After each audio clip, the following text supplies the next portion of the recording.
안녕하세요. 논리적으로 생각하는 국어 양병철입니다. 오늘은 현대소설 마지막 지문을 해설해 주겠습니다. 선생님이 옹고집전을 설명하면서도 간단하게 얘기했는데 여러분들 알아는 두세요. 이 소설은 여러분들 갈등문학입니다.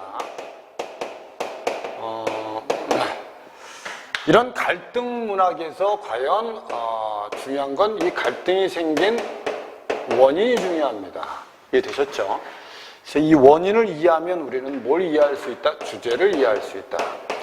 그 다음에 소설을 읽을 때 가장 중요한 건 인물 파악이다. 현대소설은 여러분들 이 인물 파악은 정확하게 할 수 있죠. 인물 파악이 좀 어려운 건 사실 고전소설입니다. 그 다음에 인물이 파악되면 읽으면서 상황을 이해하면서 서술상의 특징을 여러분들이 좀 어느 정도는 구별할 줄 알아야 돼요. 쉽게 말하면 이제 시점이 무엇인지는 읽으면서 좀 알아야죠. 그 다음에 이제 시점뿐만 아니라 이게 이제 대화 중심으로 돼 있는지 인물의 행동 중심으로 돼 있는지 아니면 요약적 서술 중심으로 돼 있는지도 알고 있어야 되죠. 원래 소설이라는 건 여러분들 뭐 서술한 다음에 그 다음에 대화 행동 그 다음에 서술 그 다음에 대화 행동 이렇게 진술하는 게 일반적입니다. 아니 처음부터 끝까지 여러분들 서술로 다 돼 있으면 약간 여러분들 읽을 때 지루하잖아요. 그죠? 그러니까 서술, 대화, 서술, 대화, 서술, 대화 이렇게 섞여 돼 있는데 우리가 지금 이제 선생님이 해설해 줄 이 그 한결이라는 소설은 처음부터 끝까지가 뭐로 돼 있어요? 서술로 돼 있죠. 그죠? 서술로 돼 있습니다. 이 1인칭 시점이기 때문에 이런 현상이 나타날 수 있는 겁니다. 그래서 선생님 보기에는 소설을 읽을 때는 반드시 소설에 나타나는 갈등이나 사건을 찾는 게 중요한 거예요.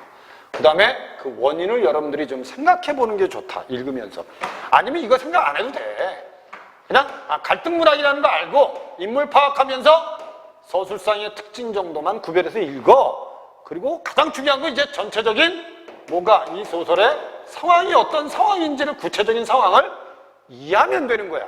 그리고 이제 문제를 풀면서 이제 보기에서 자료가 주어지면 그걸 통해서 이제 내가 읽었던 지문들이 이런 주제를 가질 수도 있겠다. 갈등이 이것 때문에 생길 수도 있겠다. 라고 생각하면서 공부하란 말입니다. 소설은. 알았죠?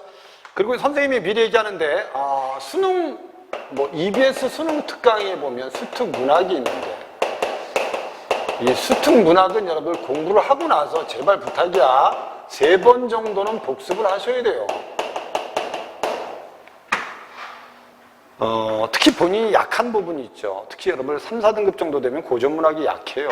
그 다음에 이제 2등급 정도 되더라도 주제가 어려운 소설이나 시들은 조금 혼자 읽고 이해가 어려울 수도 있어요. 이런 것들을 여러분들이 뭐 수업을 듣든 아니면 혼자서 공부를 하더라도 그냥 문제 풀고 채점만 하지 말고 반드시 모르는 부분을 체크한 다음에 그걸 알고 넘어가는 게 중요하고 그걸 다 한 다음에 반복적인 복습이 필요하다. 그래서 EBS 수특에 어떤 작품들이 들어있는지는 머릿속에 다 있어야 돼요. 됐죠? 이번에 여러분 고전소설 옹고집전도 연계가 됐습니다. EBS 수능 특강이 있어요. 그러니까 공부를 하고 줄거리를 어느 정도 읽고 주제를 한 번 정도는 이해해서 일단 복습을 하거나 또 아는 학생들은 지문 이해하고 문제 푸는 데 도움이 좀 되죠. 한계령도 여러분들 EBS 수능 특강에 있던 작품이고 그 다음에 지문도 EBS 수능 특강에 있는 지문이 거의 대부분입니다. 그러니까 선생님 보기에는 문학을 공부할 때 EBS 수능 특강 교재나 아니면 나중에 수능 완성 교재가 나올 때 거기에 나와 있는 문학만이라도 여러분들이 충분히 이해하고 거기에 있는 어휘라든지 문제 선택지에 있는 개념어라든지 뭐 주제라든지 줄거리라든지 이런 걸 충분히 익혀서 복습을 하고 반복한다면 수능에서 여러분들은 문학은 오답할 가능성이 거의 없다고 생각합니다. 낯선 지문이 나오더라도 수능에서. 여러분들 지금 선생님 얘기 꼭 명심하시고 9월달 모의 수능에는 됐죠? 9월달 시험 볼 때는 반드시 뭘 해라? 수능 특강도 복습하고 수능 완성도 공부한 다음에 완벽하게 3바퀴 정도 돌리세요. 그럼 문학은 여러분들 수능 준비 끝난 겁니다. 그리고 이제 나중에 여름방학 때는 여러분들 봉투 모의고사나 고난도 문제들을 통해서 여러분들의 이해력을 좀 더 확장해 나가면 됩니다. 자, 지금부터 지문 이해를 시켜주겠습니다. 앞부분의 줄거리, 어린 시절의 친구였던 은자가 등장합니다. 은자가. 주인공은 한 소설 발표했던 주인공으로 은자를 주인공으로 한 소설을 발표했던 나가 있어요. 어렸을 때 이 사람을 주인공으로 해서 나는 소설을 발표했어요. 소설가네. 그죠? 어느 날 오랫동안 소식을 몰랐던 은자가 연락이 왔어요. 됐죠? 그리고 밑에 다음날 아침 어김없이 은자의 전화가 걸려왔어요. 토요일이었습니다. 이제 오늘 밤과 내일 밤뿐이다. 은자도 그것을 강조했어요. 뭔데? 설마 안 올 작정은 아니겠지? 이건 대화가 있죠. 그죠? 고향 친구 한번 만나보려니까 되게 힘드네. 야, 작가 선생이 밤무대 가수 신세인데 얘 친구 만나려니까 체면이 안 서니? 그러지 마라. 내 보기엔 한심할지 몰라도 오늘의 미나 박이 되기까지 나도 고생 많이 했다. 한번 얼굴 좀 보자. 이런 뜻이요. 그렇게 말할 만도 하였습니다. 고상한 말만 골라서 신문에 내고 이렇게 해야 할 것 아니냐. 저렇게 되면 곤란하다 라고 말하는 게 능사인 작가에게 밤무대 가수 친구가 웬 말이냐고 볼멘 소리를 해볼 만도 합니다. 그러니까 아니 작가 선생한테 무슨 밤무대 가수 친구가 있어요? 뭐 이런 사람도 있겠죠. 나는 아무런 대꾸도 할 수가 없었다. 박은자에서 미나 박이 되기까지 그 애는 수없이 넘어지고 또 넘어진 모양이다. 누군들 그렇지 않았겠는가. 부천으로 옮겨와서 살게 되면서 나는 그런 사람들의 윤기 없는 목소리를 많이 듣고 있다. 딱히 부천이어서가 아니라 내가 부천 사람이어서 그랬을 것이었다. 창가에 붙어 앉아서 귀를 모으고 있으면 지금이라도 넘어져 상처 입은 원미동 사람들의 이야기를 들을 수 있다. 그러니까 이 사람은 지금 분명히 부천의 원미동에 사는 거야. 이 원미동에는 이 은자와 같이 정말 고생 많이 하는 사람들이 많다는 거죠. 그 뜻입니다. 오케이? 정상의 면적은 좁디 좁아서 아무나 디딜 수 있는 곳이 아니라는 엄연한 현실도 그들에게는 단지 속임수로밖에 납득되지 않았다. 이게 부천에 사는, 원미동에 사는 사람들 보면 계속 뭔가 이루기 위해서, 올라가기 위해서 막 애를 쓴다는 거야. 그 꼭대기에는 발 디딜 틈도 없는데 그거 보면 불쌍하다는 거죠. 즉 결국은 설령 있는 힘을 다해서 기어 올랐다 하더라도 결국은 내리막길을 마주해야 한다는 사실 또한 그 사람들은 받아들이지 않았다. 부딪히고 아둥바둥 연명하면서 기어나가는 삶의 주인들에게는 다른 이름의 진리는 아무런 소용도 없다. 그들에게 있어 인생이라, 인생 동그라미, 탐구, 사색 이런 거 아닙니다. 밑줄고 몸으로 밀어가며 안간힘으로 두들겨야 하는 굳건한 세문이 바로 인생이고 멀리 보이는 높은 산봉우리가 그들한테는 인생이었다. 참 어려운 말 하네 이거. 알았죠? 이게 여기까지 보면 분명히 나가서수라니까 이건 분명히 1인칭 주인공 시점이라는 건 여러분들이 알아야 돼요. 주로 서술상의 특징은 결국 나의 생각을 주로 서술을 하고 있구나. 중간에 이제 은자의 전화에 들려오는 목소리를 대화로 처리한 건 있지만 주로 서술을 많이 쓰고 있구나. 됐죠? 충분히 알 수 있죠. 이걸 통해서 결국 나의 심정을 많이 쓰고 있는데 주로 나가 이제 은자의 전화를 받고 나서 은자는 결국 고생해서 밤무대 가수가 됐어요. 이거 보고 나서 이제 원미동 사람들을 떠올리니까 이 원미동 사람들이 누구하고 결국 똑같다? 은자하고 다를 바가 없다. 결국 이 사람들은 결국 산꼭대기에 여기서 산꼭대기를 올라가려고 그냥 길을 쓰고 있다. 올라가면 그냥 바로 내려가야 되는데. 알았죠? 그리고 결국 굳게 닫힌 세문을 그냥 두들기면서 살고 있다. 열리지도 않는데. 이게 이 사람들의 인생이다.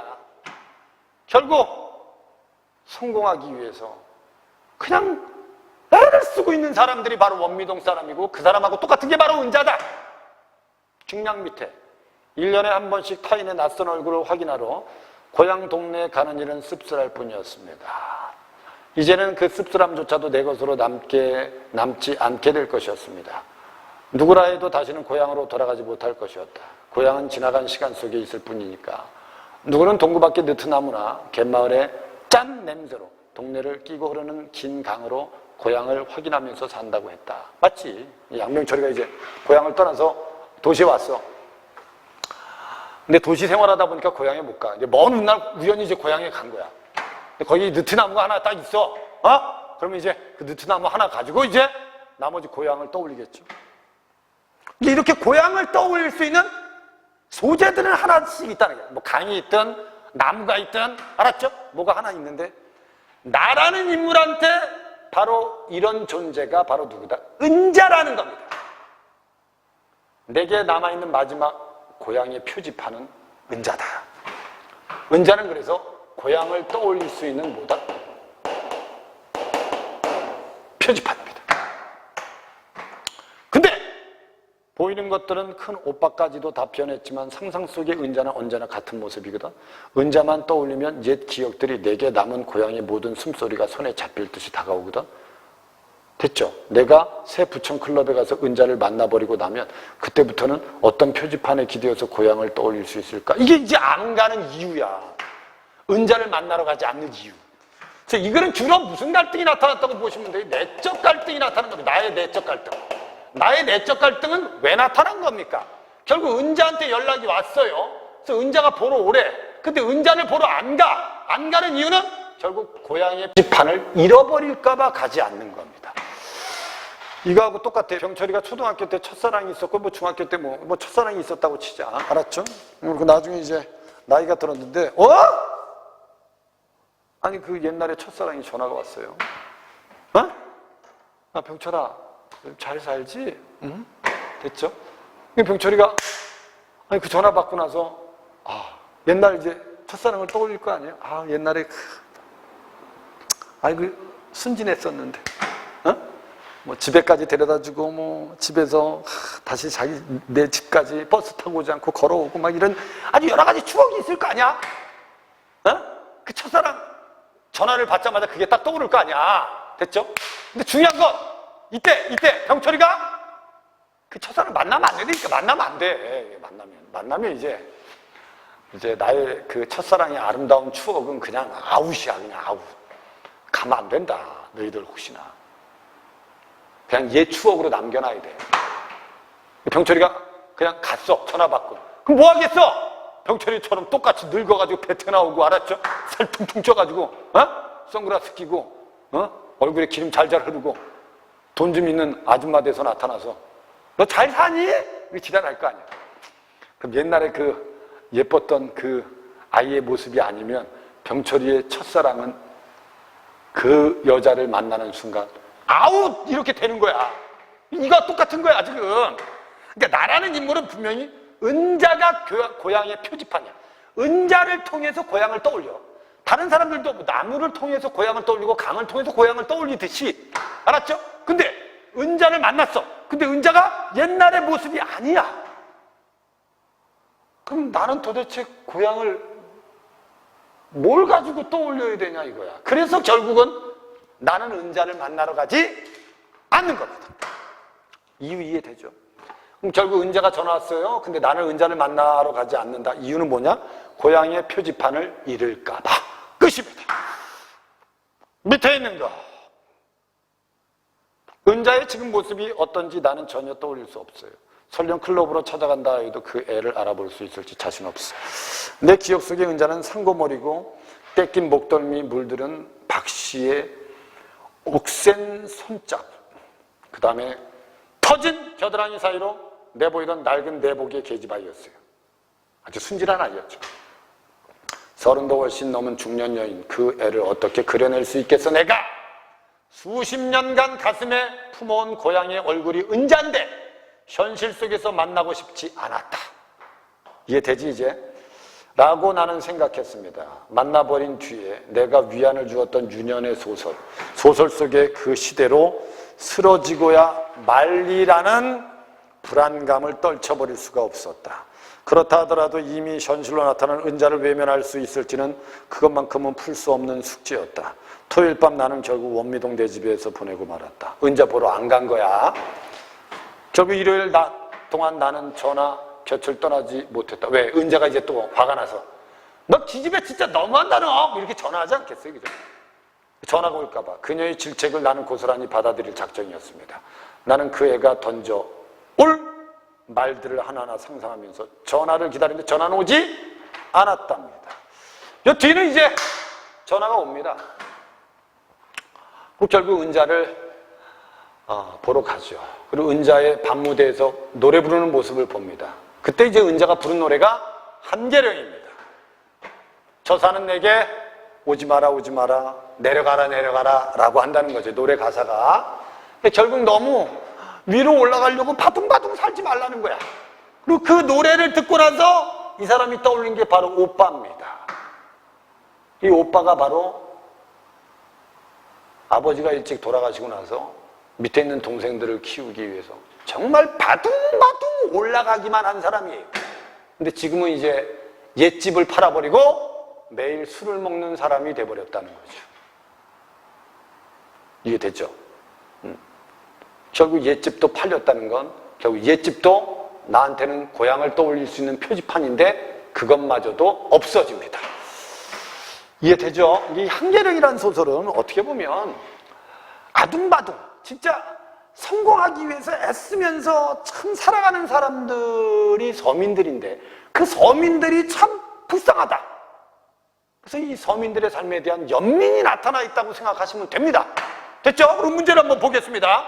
윗글의 서술상의 특징은 독백적 진술을 통해서 1인칭이니까 인물의 내면 심리, 내 내면 심리 아니야. 그죠? 답은 1번밖에 없잖아요. 그죠? 이게 1인칭 주인공 시점이기 때문에 이런 특성이 나타나는 거다. 독백 맞잖아요. 서술자가 나가 나의 이야기. 됐죠? 그리고 자기의 심리. 오케이. 동시에 벌어진 사건들을 사파처럼 나열하고 있다. 나열 없어요. 외부 서술자면 3인칭이 되어야 됩니다. 이게 개념입니다. 이런 게. 이 개념이 명확한 사람들이 문제를 아주 빨리 잘 푼다는 거죠. 서술자가 다양한 인물로 바뀐다? 그럼 서술자가 바뀌면 시점이 바뀌어야 될 거 아닙니까? 됐죠? 이 시점에 변화가 없다는 거예요. 서술자가 의문과 추측의 진술을 통해서 다른 인물에 대해서 반감 X. 지금 은자. 고향의 표지판. 만나고 싶죠, 당연히. 근데 만났는데 은자가 변해버렸다면 나는 고향을 떠올릴 만한 표지판은 더 이상 없다는 거죠. 오케이. 44번. 반감은 아닙니다. 43번에. 윗글에 나와 은자에 대한 이해로 적절한 거. 은자는 가수로서 성공, 나는 작가로서 성공을 확신한다. 확신 X. 나는 은자의 전화로부터 심리적 위안을 얻으며 갈등을 해소 X. 갈등이 시작. 은자 때문에 갈등의 계기가 된 겁니다. 은자의 전화 때문에 갈등이 시작된 거예요. 은자는 나와의 재회를 기대하고 있고 나는 은자의 제안을 단호히 거절하고 있다. 단호히는 아니죠. 됐죠? 지금 전화가 왔어요. 그리고 결국 나는 갈까 말까 갈등하는 거지. 근데 결국 안 간 거죠. 본문은. 나는 은자를 도도하다고 여기고 도도하다는 잘못된 말이죠. 은자는 현재 자신을 나에게 보여주려 하고 있고 나는 은자를 통해서 옛 기억을 돌아보고 있는 겁니다. 근데 나는 은자를 보는 걸 두려워하는 건 고향의 표지판을 잃을까 봐 두려운 겁니다. 45번에 아이러니가 있다.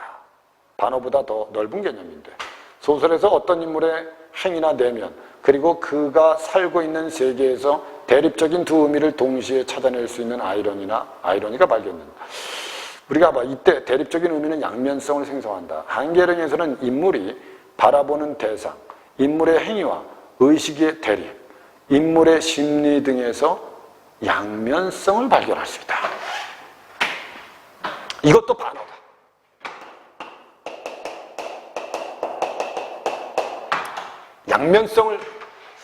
이 양면성이 뭐냐? 이걸 여기 그림을 그려놨습니다. 분명히 우리 올라가면 내려가야 돼요. 내려가야 되는데도 올라가려고 지랄한다. 이게 양면성이에요. 올라가면 반드시 내려가게 돼 있는데 이렇게 올라가는 모습 자체가 양면성이에요. 쇠문이 있어요. 안 열려요. 근데 열려고 지랄하는 게 이게 양면성이에요. 무슨 말인지 이해됐습니까? 여기서 말하는 양면성은 그거예요.